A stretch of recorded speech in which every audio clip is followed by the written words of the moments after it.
ইসলামী bank দখলের mastermind ছিলেন সাবেক প্রধানমন্ত্রী শেখ হাসিনার শীর্ষ দুই কর্মকর্তা মুখ্য সচিব আবুল কালাম আজাদ ও সামরিক সচিব মিয়া মোহাম্মদ জয়নুল আবেদিন। তাদের নির্দেশে এস আলমকে সহযোগিতা করেন ডিজিএফআইয়ের তৎকালীন শীর্ষ দুই কর্মকর্তা। এ কথা জানান ব্যাংকটির সাবেক ব্যবস্থাপনা পরিচালক ও সে সময় নিয়োগ পাওয়া দুই পরিচালক। চট্টগ্রামের বিতর্কিত ব্যবসায়ী এস আলম ইসলামী ব্যাংক দখল করেন 2017 সালের 5 জানুয়ারি। তবে এই প্রক্রিয়া শুরু হয় 2016 সাল থেকে। অনুসন্ধানে উঠে এসেছে প্রধানমন্ত্রীর কার্যালয় থেকে আসে ব্যাংক দখলের যাবতীয় নির্দেশনা। 2016 সালের মে মাসে ইসলামী ব্যাংকের পরিচালক হন চট্টগ্রাম বিশ্ববিদ্যালয়ের অধ্যাপক সৈয়দ আহসানুল আলম। তিনি জানান, নিয়োগের জন্য ডিজিএফআই এর এক কর্মকর্তা তার জীবন বৃত্তান্ত নেন। এরপর তাকে ডাকা হয় প্রধানমন্ত্রীর কার্যালয়ে। সেখানে তাকে তার করণীয় জানান তৎকালীন মুখ্য সচিব আবুল কালাম আজাদ। আকবর আমার সঙ্গে যেহেতু খারাপ ব্যাপার করেনি, আমাকে বললো যে পারভেজ ভাই দেখেন, আমি ডিজিএফআই ছেড়ে চলে আসছি, কিন্তু সব ঝামেলাগুলো আমার মাথার উপরে। এখন উপর থেকে আমাকে বলা হয়েছে আপনাকে পদত্যাগ করানো। অধ্যাপক আহসানুলের কিছুদিন পর ইসলামী ব্যাংকের পরিচালনা পর্ষদে নিয়োগ পান সাবেক সেনা কর্মকর্তা আব্দুল মতিন। তার নিয়োগ এস আলমের প্যারাডাইজ ইন্টারন্যাশনাল কোম্পানির প্রতিনিধি হিসেবে। তার নিয়োগ তদারকি করেন শেখ হাসিনার তৎকালীন সামরিক সচিব প্রয়াত মিয়া মোহাম্মদ জয়নুল আবেদিন। আব্দুল মতিন জানান, ব্যাংকের বিভিন্ন বিষয়ে মুখ্য সচিব আবুল কালাম আজাদের সঙ্গে একাধিকবার বৈঠক হয় তার। পরবর্তীতে যে ঘটনাটা ঘটছে সেখানে ডিজিএফআই ইনভলভ হয়। তার আগে কিন্তু কোনো হয় না। এটা হচ্ছে পিএম এর অফিস থেকে জয়নুল আবেদিন, সে সম্ভবত এস আলমের আত্মীয়, একই এলাকার, মানে কাছাকাছি তো তার মাধ্যমে আমার কাছে অ্যাপ্রোচ করে। ধীরে ধীরে ইসলামী ব্যাংকের বোর্ডে সরকার ও এস আলমের প্রতিনিধি আরও বাড়ে। এরপর আসে 4 জানুয়ারি, যে রাতে ব্যাংকটির এমডি সহ বোর্ডের একাধিক সদস্যকে পদত্যাগে বাধ্য করেন ডিজিএফআই কর্মকর্তারা। পরদিন হোটেল রেডিসনে বসে বোর্ড সভা। সেখানে উপস্থিত ছিলেন ডিজিএফআই এর বিভিন্ন পর্যায়ের 8 থেকে 10 কর্মকর্তা। যে কাগজে সই করে আমি রিজাইন করেছি, এটা ইসলামী ব্যাংকের প্যাড হিসেবে তৈরি করা হয়েছে, কিন্তু এটা ইসলামী ব্যাংক, এটা একটা ফেক কাগজ ছিল। হুকুম পালন করা ডিজিএফআই কর্মকর্তাদের পরিচয় নিশ্চিত হতেই ইসলামী ব্যাংকের তৎকালীন 3 পরিচালকের সঙ্গে কথা হয় ইন্ডিপেন্ডেন্ট টেলিভিশনের। তারা জানান, ব্যাংক দখলে অগ্রণী ভূমিকা রাখেন ডিজিএফআই এর তৎকালীন মহাপরিচালক লেফটেন্যান্ট জেনারেল আকবর হোসেন ও পরিচালক ব্রিগেডিয়ার জেনারেল AKM আমিনুল হক। Ruhul Amin, independent News, Dhaka. সমবায় ব্যাংকের সাবেক চেয়ারম্যান আওয়ামী লীগ নেতা মহিউদ্দিন আহমেদ মহি ও তার 2 স্বজনের সহযোগিতায় মাত্র 4 মাসে 12,000 ভরি স্বর্ণ লোপাট, এমন দাবি ব্যাংকটির বর্তমান কর্মকর্তাদের। তারা জানান, রাজনৈতিক প্রভাবে দুদকের মামলার চার্জশিট থেকে নিজের নাম সরান তিনি। তার বিরুদ্ধে ব্যাপক নিয়োগ বাণিজ্যেরও অভিযোগ। 2009 সালে রাজনৈতিক বিবেচনায় সমবায় ব্যাংকের চেয়ারম্যান হন যুবলীগ নেতা মহিউদ্দিন আহমেদ মহি। পরে ব্যাংকের ভল্টের দায়িত্ব দেন তার ভাগ্নে ক্যাশ অফিসার নূর মোহাম্মদ ও চাচাতো ভাই ব্যাংকের এজিএম হেদায়েত কবিরকে। এ দুজনকে সাথে নিয়ে ভল্টের 12,000 ভরি স্বর্ণ লুট করার অভিযোগ তাদের বিরুদ্ধে। 2009 থেকে 18 সাল পর্যন্ত সমবায় ব্যাংকে বেশিরভাগ নিয়োগ দেওয়া হয় মহিউদ্দিনের গ্রামের বাড়ির লোকজনকে। 2020 সালের মার্চ থেকে জুন পর্যন্ত প্রায় 4 মাসে 150 কোটি টাকা দামের বিপুল স্বর্ণ গায়েব হয়ে যায় ব্যাংকের ভল্ট থেকে। পরের বছর স্বর্ণ চুরির স্বপ্রণোদিত মামলা করে দুদক। 1 নম্বর আসামি সমবায় ব্যাংকের তৎকালীন চেয়ারম্যান মহিউদ্দিন আহমেদ মহি। আসামি আরও 8 জন, তবে চার্জশিট থেকে বাদ দেওয়া হয় প্রধান আসামিকে। আমাকে পাত্তাই দেয় না, আর সত্য তার এখানে জিএম যে ছিল সে তাকে তদবির করি, একজন অধিদপ্তরের একজন এর অতিরিক্ত নিবন্ধককে সে এখানে চুক্তিভিত্তিক আনছে, সব তার লোক। আর কথায় আমাদেরকে আগামী মিটিংয়ে চেক করবে। ভল্ট থেকে স্বর্ণ খোয়া যাওয়ার ঘটনায় ধামাচাপা দিতে সব চেষ্টাই করেন মহি।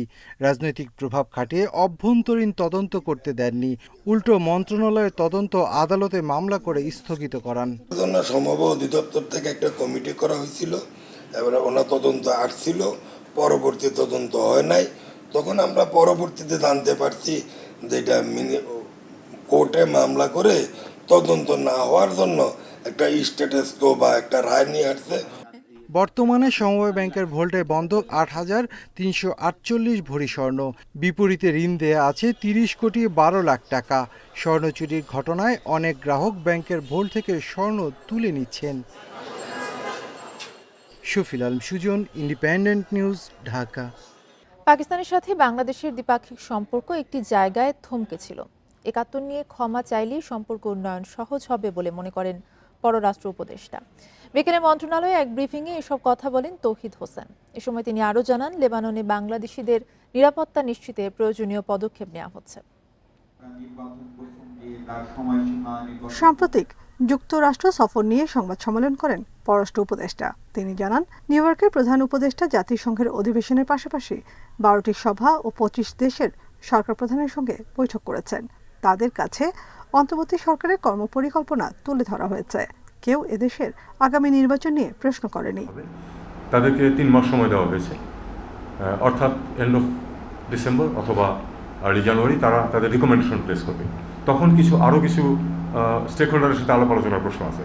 তখন সত্যিকার অর্থে তখনই কিন্তু রোডম্যাপটা ঠিক করা যাবে। তখন রোডম্যাপের মধ্যে সবচেয়ে দীর্ঘ সময় যেটা লাগবে বলে মনে করা হবে ওইটুকুই হলো লিমিট। এর চেয়ে বেশি একদিনও এই সরকার থাকবে না। এটাই হলো তাদেরকে আমরা ইন জেনারেল বলে দিয়েছি। প্রধান উপদেষ্টার সঙ্গে পাকিস্তানের প্রধানমন্ত্রীর বৈঠক প্রসঙ্গে জানতে চাইলে উপদেষ্টা বলেন, এটি ছিল সৌজন্য সাক্ষাৎ। তবে ভবিষ্যৎ দ্বিপাক্ষিক আলোচনায় ঢাকা অবশ্যই ৭১ ইস্যুতে কথা বলবে। ধারণা দেওয়ার চেষ্টা করিনি যে ৭১কে বাদ দিয়ে আমরা ভালো সম্পর্ক করার চেষ্টা করব। ভালো সম্পর্ক অবশ্যই করার চেষ্টা করব, তবে ৭১ও থাকবে।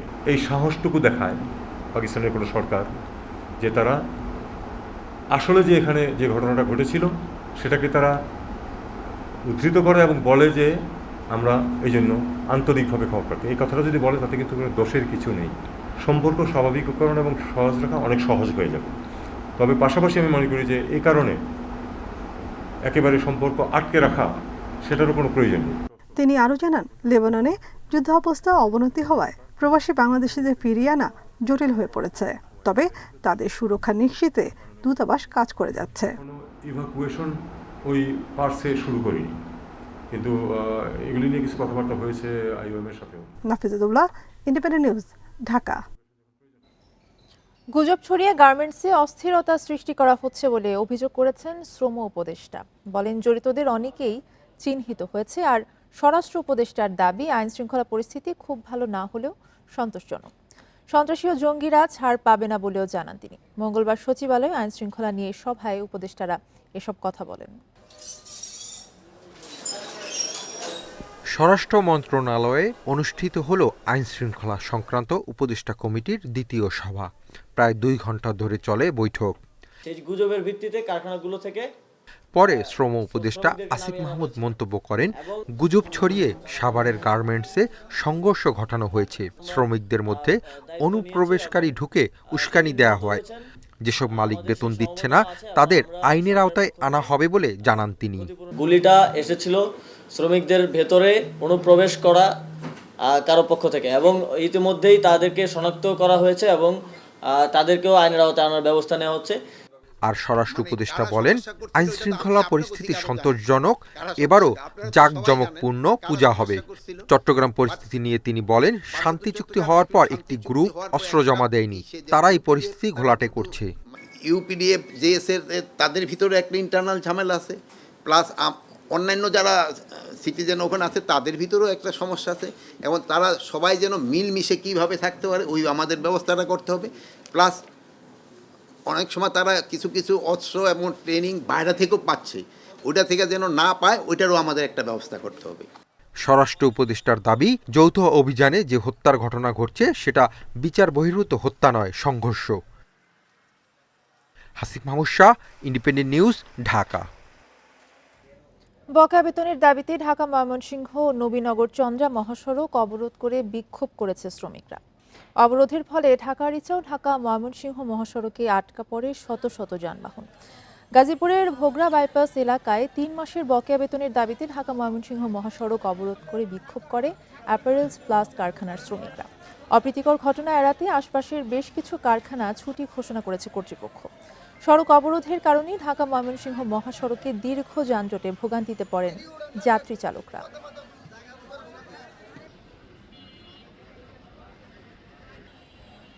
এখন তো আমরা কোনো সিদ্ধান্ত পাইতেছি না।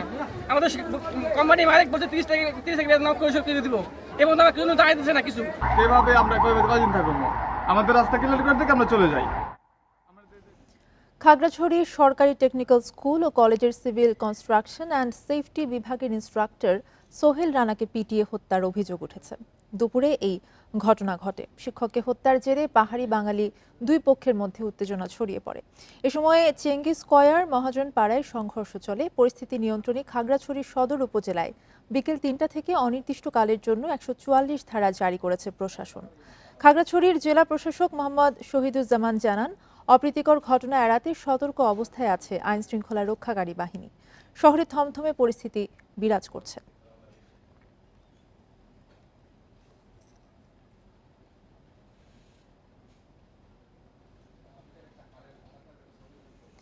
ডেঙ্গু আক্রান্ত হয়ে ২৪ ঘন্টায় আরও ৩ জনের মৃত্যু হয়েছে। তারা ৩ জনই ঢাকা মহানগরের বাসিন্দা।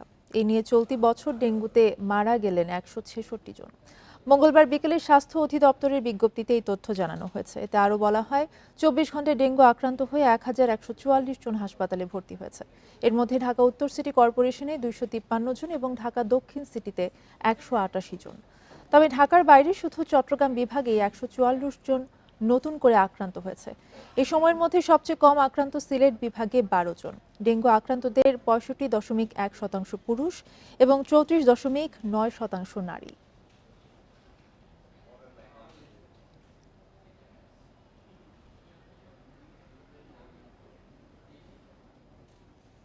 সেপ্টেম্বরে রেমিটেন্স এসেছে $২৪০.৫০ লাখ, যা গত বছরের একই সময়ের তুলনায় ৮০% বেশি বলে জানিয়েছে কেন্দ্রীয় ব্যাংক। মঙ্গলবার বাংলাদেশ ব্যাংকের নির্বাহী পরিচালক ও মুখপাত্র হুসনে আরা শিখা সাংবাদিকদের এই তথ্য জানান। রেমিটেন্সের এই পরিমাণ চলতি অর্থ বছরের মধ্যে সর্বোচ্চ। বাংলাদেশ ব্যাংকের তথ্য বলছে, আগস্টে দেশে এসেছিল $২২.১৩ লাখ। সেই হিসেবে সেপ্টেম্বরে রেমিটেন্স বেড়েছে $১৮ কোটি। শুধু ৩০ সেপ্টেম্বর একদিনে রেমিটেন্স এসেছে প্রায় $১০ কোটি। আর গত বছর সেপ্টেম্বরে এসেছিল $১৩৩.৪০ লাখ। চলতি অর্থ বছরে প্রথম ৩ মাসে রেমিটেন্স এসেছে $৬৫৪.৩০ লাখ, যা আগের অর্থ বছরের একই সময়ের চেয়ে ৩৩% বেশি।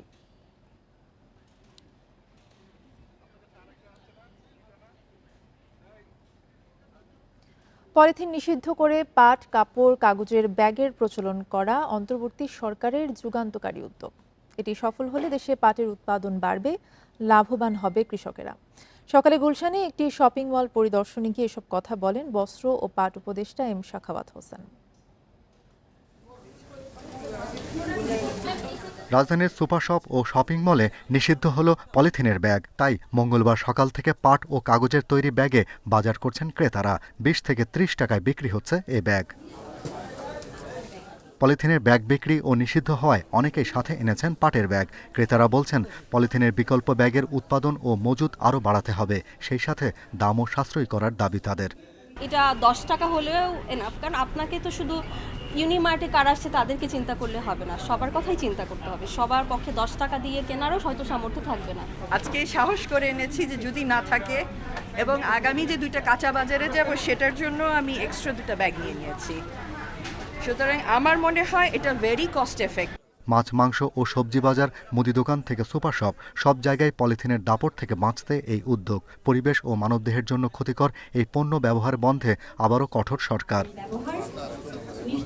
বস্ত্র ও পাট বিষয়ক উপদেষ্টা বলছেন, এই উদ্যোগের ফলে পাটের উৎপাদন বাড়বে, লাভবান হবেন প্রান্তিক কৃষকরা। পাটের সোনালী যুগে ফিরলে অর্থনৈতিক প্রবৃদ্ধি আরও বাড়বে বলে আশা তার।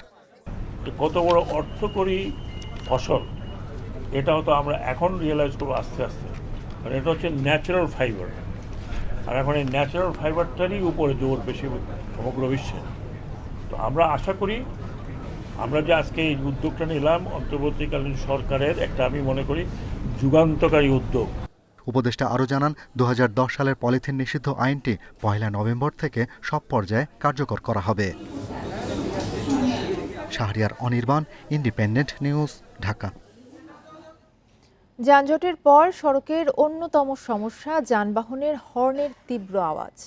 ঢাকা শহর হর্নমুক্ত করতে কার্যক্রমের ঘোষণা দিলেন পরিবেশ উপদেষ্টা সৈয়দা রিজওয়ানা হাসান। অক্টোবর নভেম্বরে রাজধানীর প্রধান প্রধান সড়কে এবং ডিসেম্বর জানুয়ারি থেকে ঢাকা জুড়েই চলবে এই আয়োজন। প্রতিদিনই হর্নের আইন ভাঙার মহোৎসব চলে ঢাকা শহরে। আইন মানতে নয়, ভাঙতেই যেন তারা অভ্যস্ত। হর্নের অতিরিক্ত ব্যবহার পরিণত হয়েছে শব্দত্রাসে। তাই তো ঢাকা সড়ককে হর্নমুক্ত করার পরীক্ষামূলক কার্যক্রম শুরু হলো আজ থেকে। শাহজালাল আন্তর্জাতিক বিমানবন্দরের উত্তরে স্কলাস্টিকা পয়েন্ট হতে দক্ষিণে হোটেল লা মেরিডিয়ান পর্যন্ত ৩ কিলোমিটার এলাকাকে হর্নমুক্ত নীরব এলাকা ঘোষণা করা হয়, যেখানে হর্ন বাজালে গুনতে হবে সর্বোচ্চ ৫০০ টাকা জরিমানা। সকালে বেসরকারি বিমান চলাচল কর্তৃপক্ষ সদর দপ্তরে আয়োজন করা হয় সচেতনতামূলক র্যালি। তুলে ধরা হয় শব্দ দূষণের ক্ষতিকারক দিক। পরে আলোচনা সভায় পরিবেশ উপদেষ্টা বলেন, হর্ন একটি অভ্যাসগত বিষয়। হর্ন বাজানোর অভ্যাস রোধে গাড়ির গতি নিয়ন্ত্রণেরও পরামর্শ তার। আমার গাড়ি হর্ন বাজায় না, সেটা আমি এই অবস্থানে আসার সময়ও বাজায় না, তার আগের অবস্থানেও আমার গাড়ি হর্ন বাজাতো না, এবং ঢাকা শহরে হর্ন না বাজিয়ে চলা সম্ভব। এমন সিদ্ধান্তে খুশি এলাকায় বসবাসকারী ও সড়ক ব্যবহারকারীরা। তারাও চান আইনের সঠিক প্রয়োগ। আমরা যারা এই ড্রাইভিং করি সবাই সঠিক নিয়মটা পালন করি না। একটি মহাসড়ক, অথচ লেন মানার যে নীতি রয়েছে তার তোয়াক্কা করছেন না কোনো চালকই। তারা বলছেন, যদি এই লেন মানতে বাধ্য করা না যায় তাহলে হর্ন দেওয়া ছাড়া তাদের আর কোনো উপায় থাকবে না। পরিবহন নেতারা বলছেন, চালকদের নিয়ম মানতে নির্দেশনা দেওয়া হয়েছে, করা হচ্ছে মনিটরিং। যারা রাস্তায় থাকবে, পুলিশ বিভাগ, ট্রাফিক বিভাগ, তাদের সাথে সমন্বয় করে আমাদের ভলেন্টিয়ার দিয়েছি, এবং তারা সার্বক্ষণিক এই কার্যক্রম যতক্ষণ চলবে, যতক্ষণ সার্থক হবে, মাঠে থাকবে। পরবর্তীতে বিভিন্ন হাসপাতাল, সচিবালয় ও দেশের বিভিন্ন বিমানবন্দর এলাকার সড়ককে নীরব এলাকা ঘোষণা করা হবে বলে জানান সংশ্লিষ্টরা। ইকরামুল কবির, ইন্ডিপেন্ডেন্ট নিউজ, ঢাকা। এই ছিল এখনকার সংবাদে। ইন্ডিপেন্ডেন্ট টেলিভিশনের আরও খবর জানতে চোখ রাখুন ফেসবুক, ইউটিউব এবং এক্সে। ধন্যবাদ।